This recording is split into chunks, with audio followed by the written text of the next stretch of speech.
Hi, I'm Salarah Starre and welcome to the Salarah Starre Podcast. With over 20 years of experience, I've had the privilege of working with thousands worldwide and sharing my expertise across various media platforms. This podcast is your go-to resource for mastering manifestation and unlocking your ultimate magnetism. Hit subscribe so you never miss an episode, and let's dive in.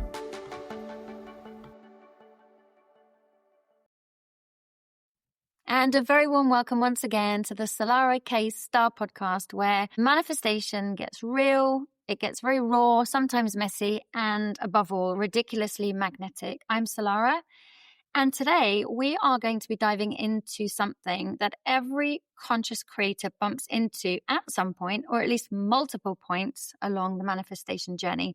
And that's the moment when what we manifested did not turn out the way that we expected. That stomach-dropping feeling when you ask the universe for apples, but somehow peas showed up. It can be really, really frustrating. It can be confusing, and it can even be quite, discouraging, really. You almost want to give up. And it would be easy to think that somehow we're being punished by either the universe or God because of the outcomes that we get can quite often be the opposite of what we wanted. And I think the most important thing to understand is that these kind of manifestations, they are definitely not failures.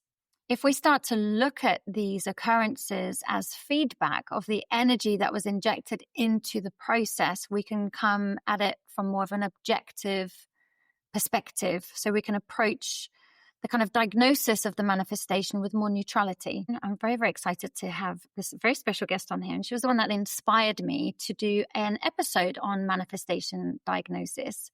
So I'll introduce her in a moment. But going back to the energy that was injected into the process, let's think about that more like information. When we know how to read that feedback, we can course correct, we can grow, and then we can manifest with even more wisdom and understanding and alignment the next time.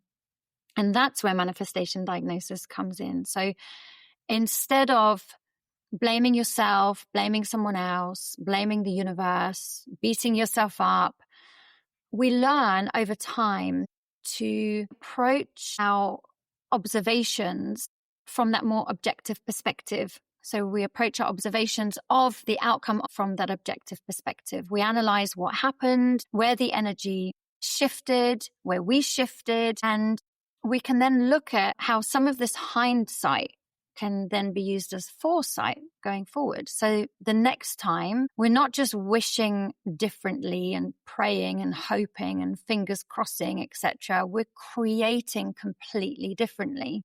And if we think about the law of attraction, we know that where attention goes, energy flows, and we don't necessarily attract what we say that we want. We attract the same energy back to us that we put in. So a lot of it is all about energy. If you think of Andy Dooley, it's always feelings first, manifestation second. But sometimes our feelings can be a little bit sneaky, and we think it's coming from this place of passion and fun and alignment. But actually, if we don't get the outcome that we want, there might be something else at play. So every choice and every thought, every breath, every boundary, every lack of boundary, every people-pleasing either aligns us with our desired reality or it diverts us into an alternative one. So when the outcome isn't what you wanted, the question isn't, why did the universe block me?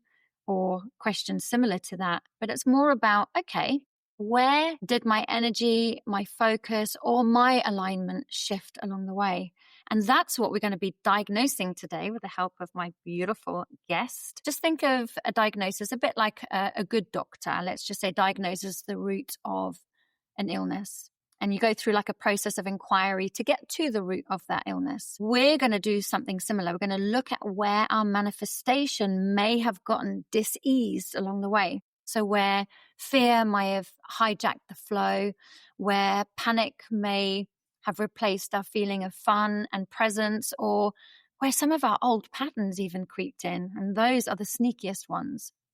We're going to think of this like a bit of a gentle but powerful checkup for your manifestations. And this is where I want to introduce Amy. Hello, Amy, my lovely. Can you let us know who you are, where you're from, and what you do? Hello, Salarah. It's lovely to be here.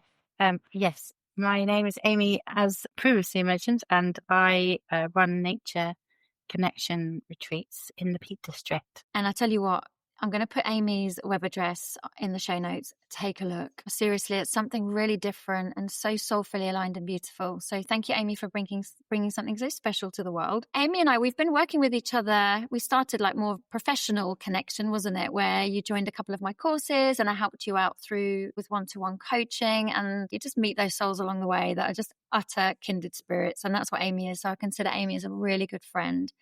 And Amy, you reached out, didn't you, a couple of weeks ago because things felt a little bit wonky. And you mentioned, and this is where it came from, so I'm so grateful to you, that you just wanted some help with diagnosing where your manifestation went wrong. Would you like to share what you shared with me before our session? So we have like an outline of what you were challenged with at the time. Yeah, of course. So things, after doing a lot of inner work and working with you, and had a, really kind of deep dive into my business and where I wanted to go forward with it, things started kind of clicking into place. And I had a run of fortunate events, and I met a business partner at a networking event who I just hit it off super well with, and it was so aligned. It seemed almost spooky how we had the same vision. I guess I got really excited about that. And I've got various different strands to my business and how I'm seeing it evolve and shape as I bring different aspects of my work that I've been doing, my alignment work, into play. And this just felt like the one. So I invested in that and was spending time with this chap who shared the same vision. And ultimately, in the end, I had to walk away from it because he overstepped a line which I didn't feel. I felt that the energy was off. It got a bit gaslighty at one point. And it was a real blow because I felt like I had put so much time and energy into that direction that I then felt it was like a kind of crushing disappointment, really, of like, oh no, what's going on? I really thought that everything was going in a really great track. So what's gone on? So I pushed that to one side and thought, well, never mind, I'll just keep trucking, and got back into the sort of the headset of the work I was doing. And actually things picked up pretty well. I had real, I would call it I would call it a lucky streak, but luck has nothing to do with it. But it was, I was a very abundant period where lots of things happened that I had previously been waiting for a really long time. So this annoying heating situation, my house got fixed. I had like bookings coming in left, right, and centre. I had several other sort of events allowed me to think, okay, this is it now. I'm feeling really abundant. Oh, I had money, previously been really hard to secure for my business loan. And I thought, yes, I can really do things with this. I stepped into an energy of overexcitement with all of this going on. I knew I had these run of retreats lined up, and I guess I went into a bit of panic mode, really, which was putting all of my energy into running around, burning myself out, operating from a place of fear. Whereas previously I had been in this very peaceful, very kind of abundant mindset. I felt that switch happen, and it kind of went into that old sort of forceful, hustling energy. And I noticed it happen, but I kind of carried on anyway because I thought, oh, well, I'll just do it. I'll just get stuff done. But what happened subsequently was kind of terrifying, that I got a letter from an enforcement agent where they said, by the way, you have a piece of council tax, your business rates that haven't been paid to the tune of £10,000 and you missed it. So you have to pay it now. I felt completely nauseous at the time. I thought, what? Like, how has this even happened? How is that possible that it's got this far? I'm a pretty responsible person and I take care of my affairs fairly well. But it was pretty scary. So I had to pay them. I had to pay as much money as I had to stop the these enforcement agents coming round, whilst I had a lovely group of people foraging walks and having delicious dinners, and my knocks at the door was not really just wasn't something I could entertain. So I paid them everything I could just to get it away. And in the end, I still had to work out what I'm going to do next with this bill. So that was when I reached out to Salarah, because I thought, hang on, this is not right. This is just a really, really scary situation. And it felt like a real crushing disappointment. So that was the point at which I thought something's off here energetically. And I just want to try and work out what's going on. Yeah, thank you so much for sharing that, Amy. Just even you recounting it, like I can just feel like how amazing that feels when you're in that kind of flow and that stream of abundance, and then it almost feels like you come crashing down. It's a bit of a big crash too, with a £10,000, and that's a heart-sinking, well, gut-sinking moment. I know you described it as like ice cold bucket of water thrown over you, and it's a lot to hold. And I'm not surprised that you were completely and utterly puzzled and just left scratching your head. It's like, well, hang on a minute, how can things go from feeling so good and so aligned one minute, and the next minute, like everything is not only upside down, but it's back to front and the wrong way around. And it feels like we're almost at square one again. So before Amy and I hopped on our call, I always do a little bit of prep work. I like to know as much information beforehand, and what Amy shared there was what was shared with me before the session. So I was able to kind of map out a few areas where the energy could have potentially have got a little bit diluted or diseased in some way or another. And when we were talking, especially with regards to this chap that you mentioned, one of the most powerful places to go, and this can sometimes be the hardest to go as well, is the feelings that these situations invoke. So we focused specifically on this chap at the time because that was running along parallel with everything else that was going on. So you had these heavy feelings, I know you mentioned that the connection brought like these big feelings of fatigue, and there was kind of lack of boundaries, and it's quite a difficult situation to manage. And that rug pull and that feeling of disappointment and fatigue, generally, when we are able to pay attention to how these situations leave us feeling, it gives us an inroad into where there is potentially a repetitious pattern, a familiar feeling that has been birthed from somewhere when we were younger. And people in our life can come into our life as teachers in some way, push our buttons to remind us that there's deeper healing to do, especially when there is a pattern and a cycle or feeling, a familiar feeling that seems to repeat itself, which at the time, Aim, you did mention that was a familiar feeling for you, and especially when we were managed to trace that back. Is there anything you want to add to that part? Yeah, I guess it was just like you said it, and I said it before. The cold bucket of water moment felt quite familiar. The feeling of disappointment. It's like a sort of a nasty rug pull, really, of like, oh, this direction felt so aligned in terms of where we saw the opportunity, and for that not to be the one, it was quite crushing. That's all I can really describe it as. I think that word crushing just kind of like, I don't know, encapsulates all of it really. And what I've noticed a lot on my journey and the journey when I work with people too is, especially when these feelings are familiar, you mentioned that you had felt this rug pull, this disappointment in other areas of your life too. But we did a process called timeline work. It is a process that lots of therapists use. I've kind of made it my own, if you like, but we were able to trace the feeling that you felt in current time via this connection with this person. We actually traced it back to when you were 10 years old, where this feeling first started. And because it was left unresolved inside of you, a bit like Russian dolls, if you like, for so long, it meant that you would keep experiencing similar situations until that was resolved. So we traced it back just to an experience of, when you were at home. There was some heavy stuff around the departure of my father from our family home.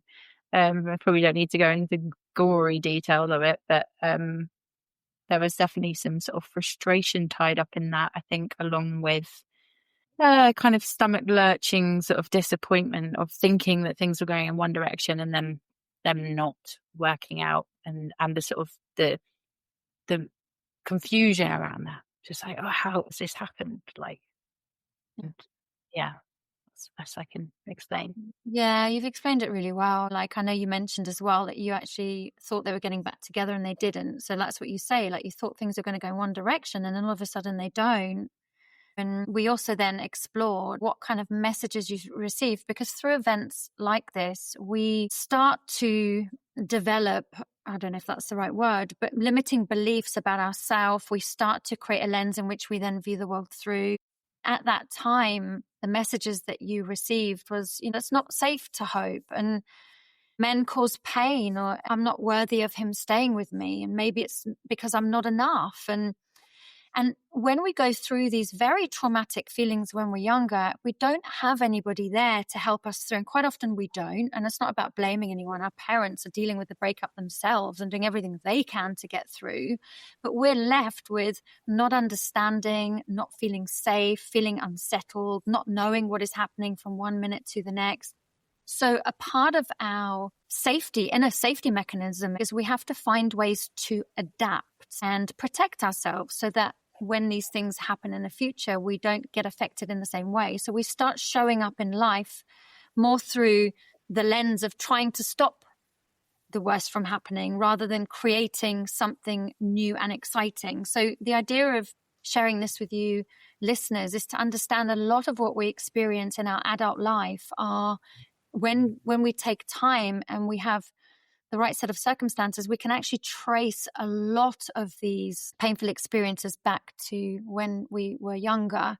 And we did quite a lot of work around that. It brought about a lot of tears because that 10-year-old you, she was needing to be told that she was safe and that was nothing to do with her. And there were certain things that you needed that through no fault of anybody, and it's really important that I mention that you didn't get.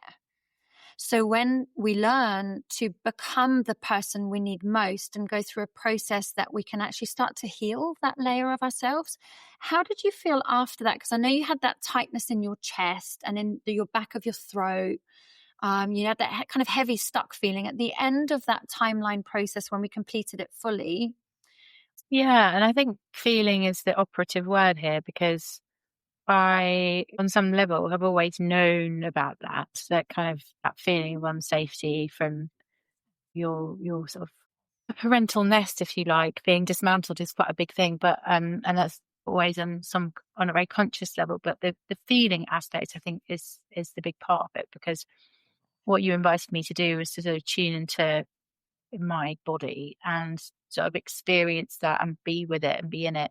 And I think that somebody else holding that space for you to do it is sort of allows you to release it in a more powerful way and sort of walk you through that, and just allow it to be. Maybe your shoulders are a bit more relaxed. It's something has been allowed to release and unlock that's been there for a really long time and feels good. Yeah. And I think that's so key to this whole journey, because if we think about manifestation happens on that emotional, vibrational level, when we have this hurt, this pain, this stuck, this trauma, whatever energy inside of it that hasn't had a chance to be seen or healed or move through us and out, whatever that might be, it stays within us. And we don't look at the world as the world is. We look at the world through the lens of all of these emotional experiences. So when we resolve and we do some deeper healing inside, it does change the lens in which we're viewing the world through. Now, how do we know that we have overcome that particular pattern so we don't have to experience these familiar feelings anymore? It's when we don't experience them anymore. And each time we go in, we can get a deeper layer of it. So what we did that day with Amy, it was a massive part of the journey. And with some of these healings, there's multiple layers, if you like, but we certainly worked through a big chunk of that. So it'd be nice in time, Aim, just to see how these familiar occurrences begin to change for you. And also nothing goes away until we learn what we need to learn from it. So if we do have these familiar feelings that keep resurfacing time and time again, different people, different situations, but it's the same feeling underneath all of it, it means that we haven't gone through that deeper healing process yet. So I know that it was a big, massive shift for you, Aim. And, I was really pleased that we went into that as a beginning part of the diagnosis, which was actually kind of diving in the deep end, I think. So it was a very brave step and probably something neither of us were expecting straight off the bat, but no doubt extremely valuable. And then we go into the next part where we look at that kind of that pushing and forcing, that speed, that kind of panic sensation. So you mentioned at first that you were really enjoying this experience, enjoying the influx of abundance. Can you remember, Amy, what the feeling felt like when you were in that stream of abundance? How did that feel for you in your body? Yeah, I mean, it sounds like a bit of a cliche, but I refer to it as the slipstream of abundance because it feels like you're being pushed along by a river. It's like there's a kind of a force that's guiding you, and that things are just working out. And it's like one after the other. And there are signs and synchronicities, there are opportunities that are flowing towards you that suddenly it feels like there's a dam that's been unlocked somewhere. And this is it. You're like, wow, okay, all that all that work that I've done is paying off. I'm here. I've arrived. I'm in. So which feels gorgeous because, at the end of the day, we're all doing the work so that at some point we can enjoy that, right? Yeah, because it is hard, like that pushing and that forcing and that racing and that holding on. But it sounds to me, it's kind of like that one, I think it's Alexia Chilun. I'm allowing everything to just be as it comes to me. It's just like this place where everything, like you say, is just unfolding, and you explain the beautiful synchronicities, and it's such a beautiful place to be in. But then something happened, didn't it? Can you remember what that was? So you're in this beautiful flow, this beautiful stream, and then what? Yeah, well, I realized because I had kind of got myself into that place by allowing, as you say, and being very calm and spacious and creating that kind of elevated place within myself. And at some point, it flips into, I've got no time. I need to get this done. I was burning myself out by rushing around to do things without putting my checks and balances in place first.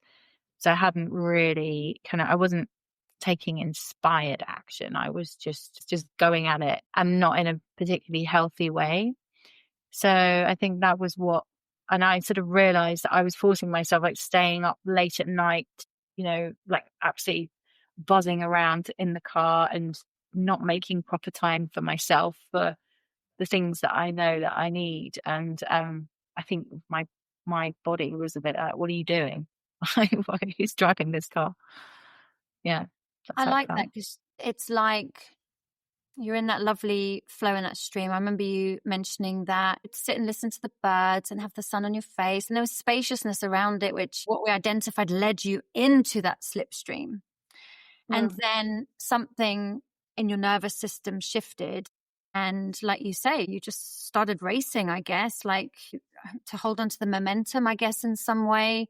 Fear creeps in because now all of a sudden we're aware that we're experiencing the slipstream. It's like, oh my goodness, what if it stops? I mean, this is the kind of thoughts that I think, and then I almost kind of get into a chasing energy rather than allowing and receiving. It feels like something shifted and I start to chase the thing that I want. So it's like the abundance now becomes by force rather than flow. So identifying that part, I think that was really crucial, wasn't it? So that you can use the hindsight as foresight and recognize when you start to slip into some of these patterns where you're not looking after yourself. The very thing and the very behavior and presence that led you into the slipstream is what created the opening. And then we unintentionally, of course, bring things down a vibration or 2 or 3 by then switching the nervous system from that flow to that force. So do you think, Aim, that having that as an awareness will help you in the future so that when you recognize that nervous system switch, that pushing, that staying up late, that trying to force it, you can now recognize that and then course correct in real time. 100%. It was a really big education, and it was like a bit of a nudge to say, like, this way that I've been adapting over the past, whatever it is, 6 months or more, that spaciousness, that kind of feminine flow, that slipstream abundance has been carefully cultivated. And the message is that it's now a non-negotiable way of being. It's not just, when you choose it and then you can just slip back into your old ways when you need to get shit done. Crucial. So I think I've got a better sort of roadmap now, or a better compass, I think, to know when I have come off course and remember what is important. I love that. And I think you've got to go there to know there. And sometimes we need to experience the opposite of something to know the opposite of something. That sounds a little bit cryptic, doesn't it? But I think it's an important part of the process. You kind of feel like it's a bit like snakes and ladders, and you're kind of making your way up to the top of the board. And then all of a sudden, out of nowhere, woohoo, you slide down that ladder back to what feels like the beginning. It never is the beginning, but it feels like you've gone back 10 spaces. But having the approach that you had and reaching out and saying, look, I'm sure that there's something that I need to know here. I wouldn't mind, having a little analytical kind of look at this, and how we can kind of maybe diagnose what happened. And I think you've definitely approached that with a growth attitude. I know it's not easy sometimes at the time. It's okay to kind of go into that victim, poor me, because I think it's important to realize that we are human. But ultimately you reached out, and it's like, right, it's not that I can't, it's more of a case of what happened, so show me how I can do things differently next time. We also had a brief conversation, just 2 more things that we covered, but the meaning making. So the meaning making, as you mentioned in your original message about, you just want to check what stories that you might be telling yourself in some of these processes, because when the small setbacks happened, it's almost like our subconscious mind interprets them as proof of, I don't want to say proof of failure because I don't really like that word, but it's almost like proof of that we're not meant for success in some way or another. Because if you think about it, let's look at it from a nervous system perspective. We want success, we want flow, we want abundance, we want connection, we want great health, we want all that amazing stuff. But because those feelings are unfamiliar to us, our nervous system sees them as threatening, even though they're not, even though they're absolutely amazing. Because they are simply unfamiliar, our nervous system is threatened by it. So what happens then is we do step into storytelling, meaning making. And I know you mentioned that you interpreted, I'm not sure if I got the words completely right here, so maybe I can, just have some correction on that. But you saw them as proof of, if fortune doesn't come to me, or if it does, it goes quickly and I'm always in debt, or it never lasts. Instead of making it mean these old things that we naturally make it mean, we say, well, what new meaning can we give this experience? So instead of seeing setbacks as a bad thing, we can see them as feedback, as data, as stepping stones, or those kind of growth opportunities. I don't know if you can remember how you, if you were to see these, if you were to give them a different meaning, can you remember what meaning, the new meaning that you gave them? I don't think I wrote that side down. It doesn't matter if you can't, but I know we did end up, how else could you perceive that type thing? Yeah, it was something along the lines of, I think the original narrative could be something like, things never work out for me, or I'm not destined to stay in a slipstream of abundance, something along those lines. And the new sort of reframe would be something more along the lines of, this opportunity has been gifted to me to see where I need to refocus my efforts. It's in some ways, again, see it as feedback, as data, as a yeah, step. exactly, a stepping stone to the next. It's great lesson to learn at this point to then take forward, and not to see this as the end. It's just the pullback before the leap forward. Oh, I love that. A refinement, a refocus. Yeah. Yeah, I really love that. And I always go to how I've understood this in my mind. Like if you think of the invention of the light bulb, many people say it's Thomas Edison. I had one person somewhere in my life that told me actually that wasn't false, it was someone else. But anyway, we won't get into the details of that. But let's just say it was just Thomas for the purpose of this.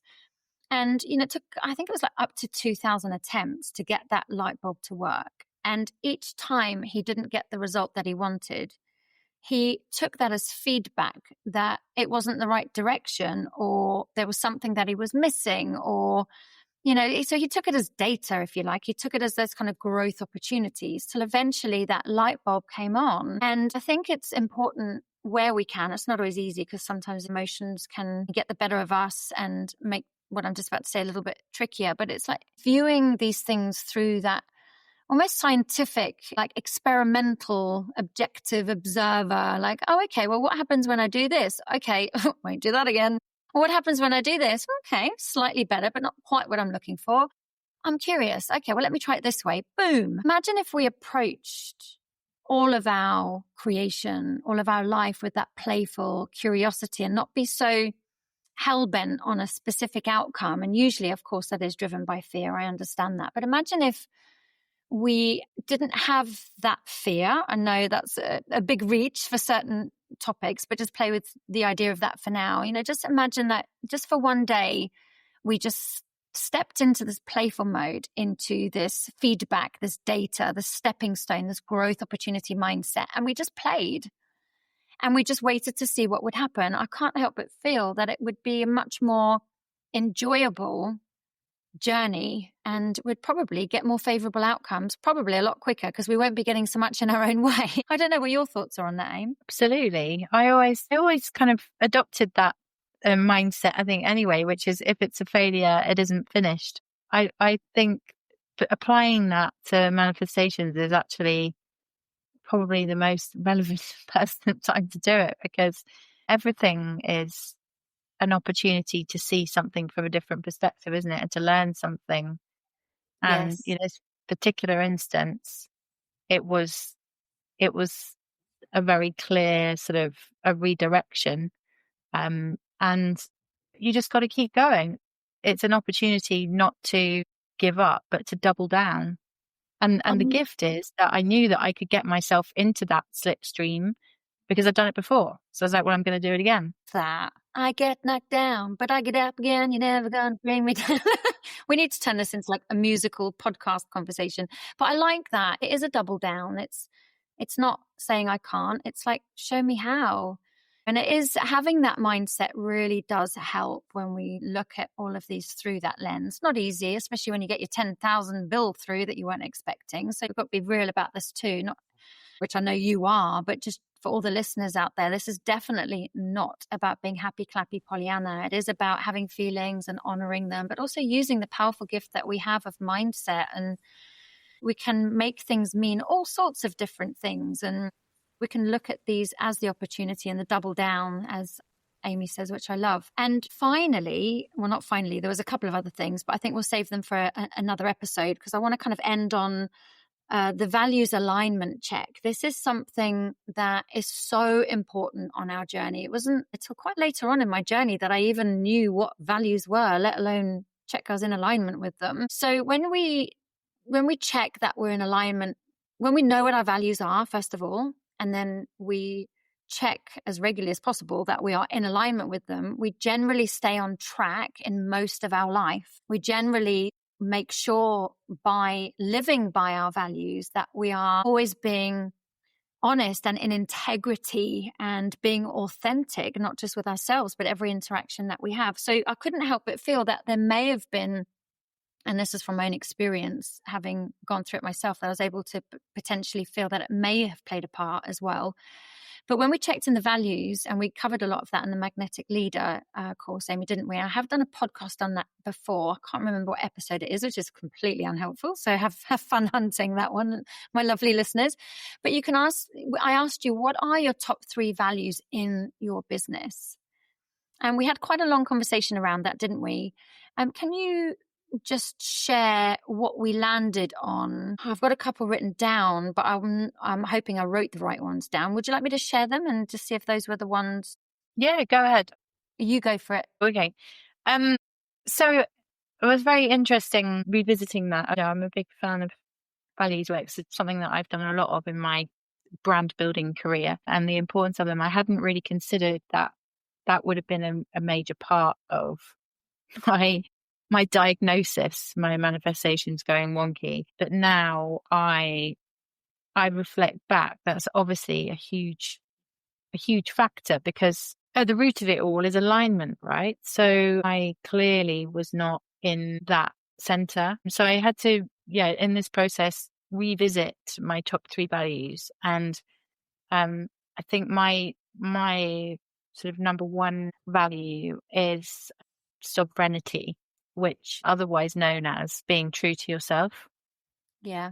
Which is quite a huge one, really, that has evolved for me probably within the last year, I think. And I can honestly say that I wasn't listening to myself. And that's been a huge part of my journey, is like really listening to and honoring my own needs. And I completely wasn't doing that. Yeah. And I think that is so important. You know, when something, say something as simple as kind of like a core value thing, it sounds simple in theory, but I think for those of you who don't know what core values are, you may not have explored it yet.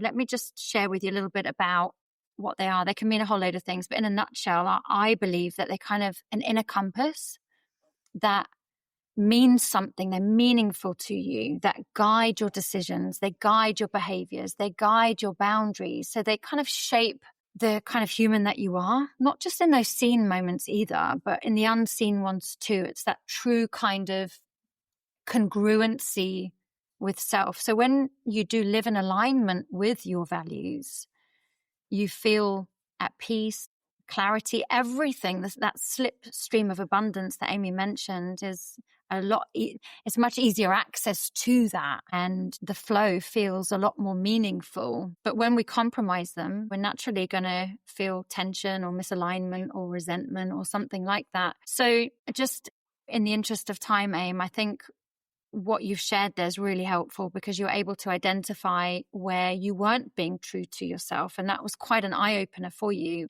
And for the listeners, I'm going to, really invite you to perhaps look into core values. I mean, if you want to have a session on them, and, we can do a one-to-one and I can guide you through core values, I'm more than happy to do that. Or you can find lots of information available out there. But I would say, understand what they are, and at least what your top 3 are. That you're going to have more than that. I mean, I think we explored up to 10 in the course, Aim, didn't we? Yeah, and I think it's like the leaks in our energy field, if you like, they don't come from giant portrayals generally of self. I mean, of course they will, but it's usually like those little ones. They kind of creep in through those really tiny misalignments.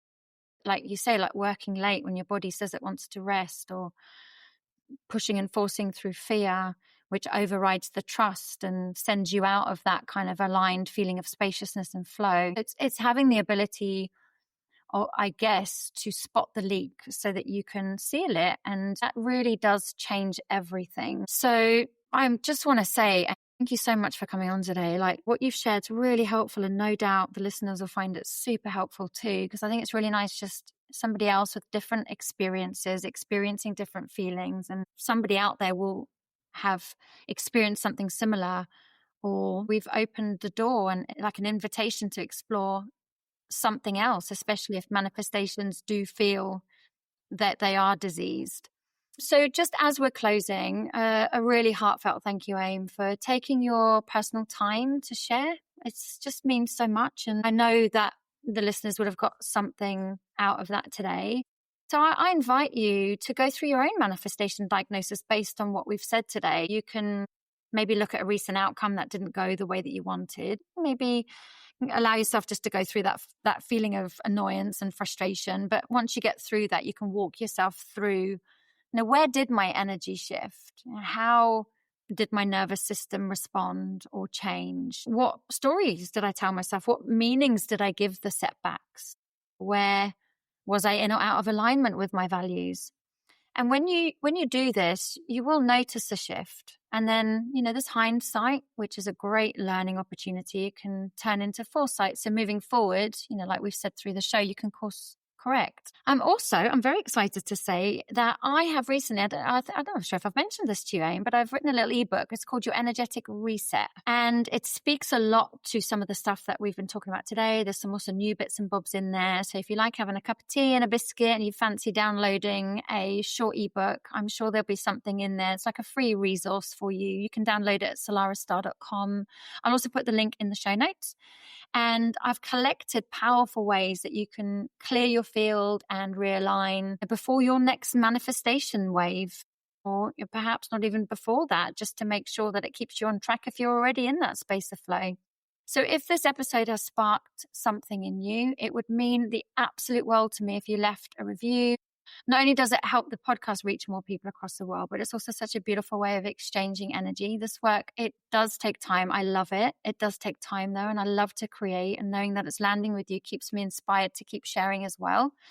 And even if you want to go a step further, if there's someone out there that you feel could do with this wisdom, share this with somebody who might need it most today. And sometimes one shift in perspective can change a person's entire life. So any parting words, Aim? No, I mean, there was much more to the session, and I think obviously that's different for every person. And I just wanted to thank you. Well, thank you for inviting me on here to talk about it, but also thank you for your wisdom and having that person to hold the space for you and take that kind of 1,000-yard view, look at everything that's going on is so invaluable.